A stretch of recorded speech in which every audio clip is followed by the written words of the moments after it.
മാന്ത്രിക മോതിരം. അബൂബക്കറെ, ദാ ഈ മോതിരം ഒന്ന് കൊത്തുപണിക്കാരൻ്റെ അടുത്ത് കൊടുത്തിട്ട് ഇത് ലാ ഇലാഹ ഇല്ലല്ലാ എന്ന കൊത്തുപണി ചെയ്തിട്ട് കൊണ്ടുവരാമോ? മുത്തുനബി സല്ലല്ലാഹു അലൈഹി വസല്ലമയല്ലേ പറയുന്നത്. കേട്ടുടൻ സയ്യിദുന അബൂബക്കർ സിദ്ദീഖ് റളിയല്ലാഹു അൻഹു ആ മോതിരവുമായി കൊത്തുപണിക്കാരൻ്റെ അടുത്തെത്തി.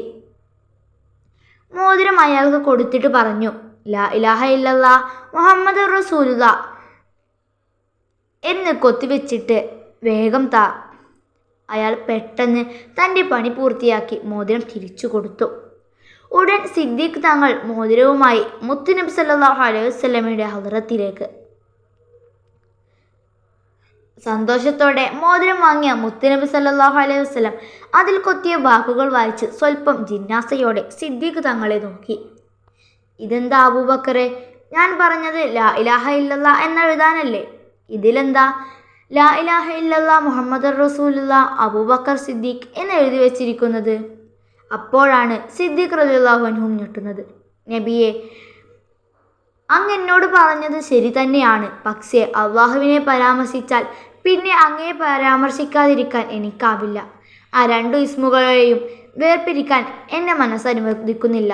അതുകൊണ്ട് ലാ ഇലാഹ ഇല്ലല്ലാ മുഹമ്മദ് റസൂലുള്ളാ എന്നെഴുതാനാണ് ഞാൻ പറഞ്ഞത്. ബാക്കിയുള്ളത് ഞാൻ പറഞ്ഞതല്ല നബിയെ.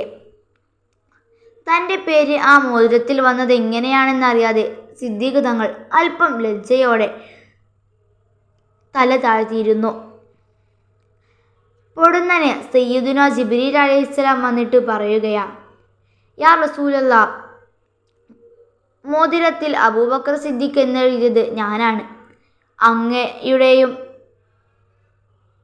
അങ്ങയുടെ പേരും അള്ളാഹുവിൻ്റെ ഇസ്മും വേർപിരിക്കാൻ സിദ്ദീഖ് തങ്ങൾക്ക് ഇഷ്ടമില്ലല്ലോ.